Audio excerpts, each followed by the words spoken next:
I can make a door handle for my door. I can also make a doorknob just by doing a circle and push pulling it, but an actual handle sometimes fits better for the space that you're using.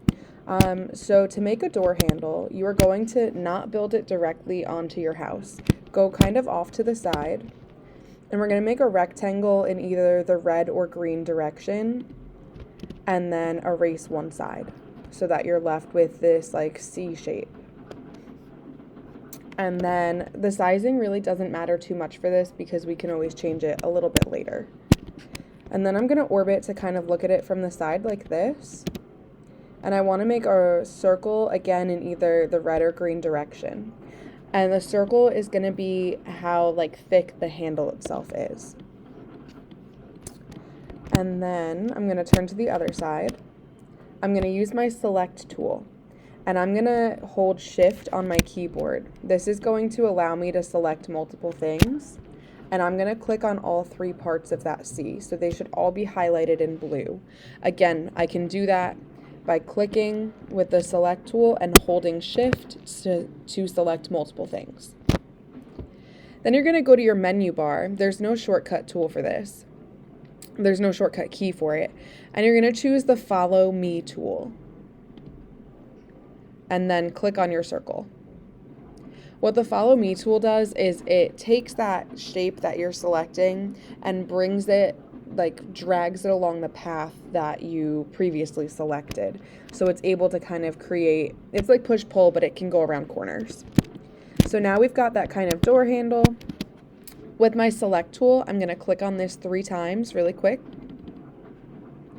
Then I'm going to right click on it and choose make component. Once I do this, now it kind of functions like a download. So I can use my move tool to move it. It generally will leave that original shape. You can just erase that.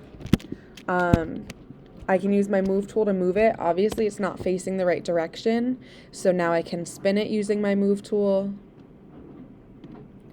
And then clearly it's not the right size either, right? It's like, you know, almost as tall as my door. So when I get it kind of towards where I want it to go, and again, just like with actual downloads, this can sometimes be a little tricky.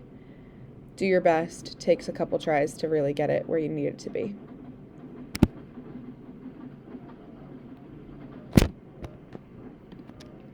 Okay, so clearly this is too big. So now I can use my scale tool. It's the letter S on our keyboard. And I can click on a corner and make it a little bit smaller.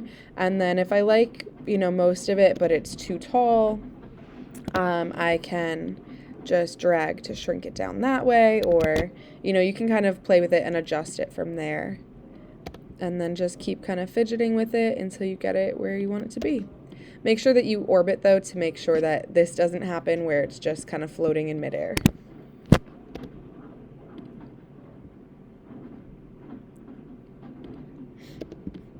And then if you want to paint it, so once you have it in place or even before, double click on it, and that kind of puts it into edit mode. And then open up your paint bucket. You can choose whatever. I'm going to paint mine metal for today. And I can either click individually, or if I hold shift, it will paint the entire thing. And now I'm done.